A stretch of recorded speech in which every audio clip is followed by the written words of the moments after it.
Today we're on the Chem 1 Chapter 13-14 packet, and we're talking about one-condition problems on page 5. If you recall our equation that we used for a two-condition problem, it was P1V1 over N1T1 equals P2V2 over N2T2. So we just said at any condition, PV over NT equals the second condition PV over NT, which means it's always going to equal a constant. And that constant we're going to call R.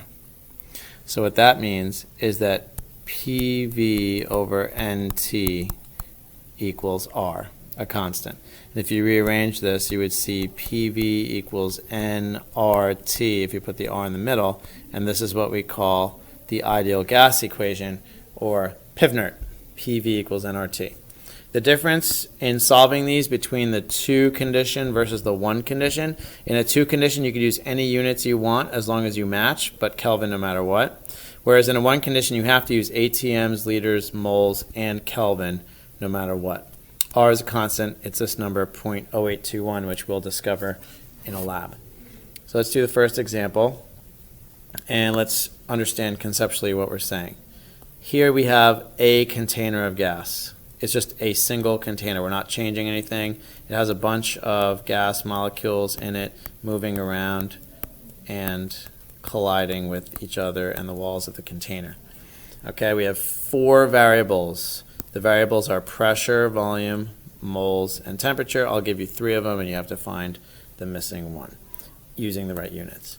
So the first example is PV equals nRT. So 20 liters, that's going to be the volume. 5 moles, that's going to be N.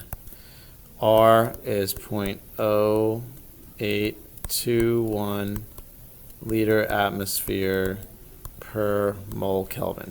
Temperature, 30 Celsius, you have to change that to Kelvin, so 303 Kelvin. And then we're going to do our math to figure out the ATMs. And that's going to come out to be 6.2.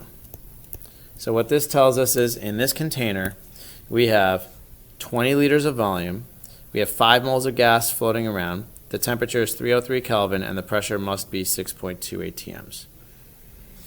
Okay, let's contrast that with the second problem.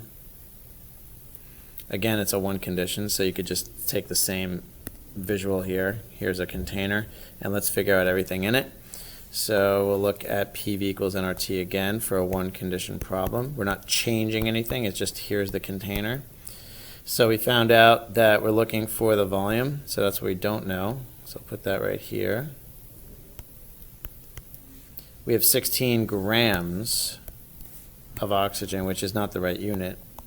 So 16 grams of O2. You need to convert grams into moles. You know O2 weighs 32 grams.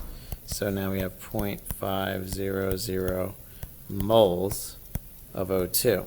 So that number is going to be N.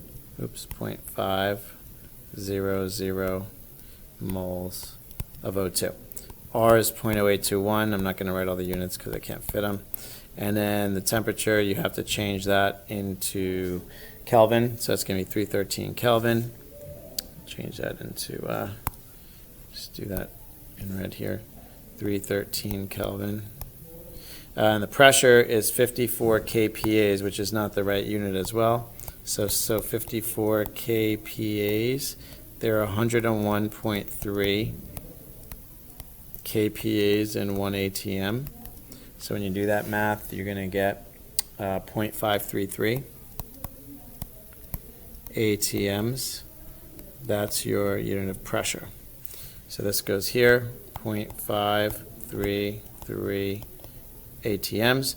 And then when you're all done, do your math, you get 24.1 liters. So what does this tell us in real life? It's saying this. If you have half a mole of a gas in this container right here, and you know the temperature is 313 inside there, and the pressure is 0.533, you will have a volume of 24.1 liters. Okay, and just let me give you a quick side note here for pressure. I'll write it up here. 1 ATM atm equals 101.3 kPas, which equals 760 millimeters of mercury. We'll talk about that in class. And 760 torr, same thing. And the English system is 14.7 pounds per square inch. Okay, let's go to the bottom and look at one more kind of one condition problem we could have, which has to do with density of a gas. So I call this one molar mass, mm, equals dirt over P, dRT over P. So a couple different variables here. We have density, which has to be in grams per liter, and molar mass, of course, is in grams per mole. So let's take a look and see. If we write our equation, molar mass equals dRT over P, and let's put in all our variables. So let's do what we got here. We know that the temperature is 12 degrees Celsius, so that's Kelvin. You got to change that. So that's going to be 285 Kelvin for the temperature. R is still going to be 0.0821. We don't know the density, so that's what we're trying to find in grams per liter. The pressure is the wrong unit, so 800 millimeters of mercury. We learned before that there are 760 millimeters of mercury per atmosphere. So that pressure is going to be 1.05. And that is going to go right here, 1.05 atms. And then also we don't know the molar mass, but we do know we're dealing with F2. F2 is 2 times 19, which is 38.0 grams per mole. So now when you do the math, you're going to find out the density to be 1.71 grams per liter. And you might be a little confused because if F2, which is a gas, is 1.71 grams per liter, how come that's a higher number than, let's say, water, which has a density as a liquid of 1?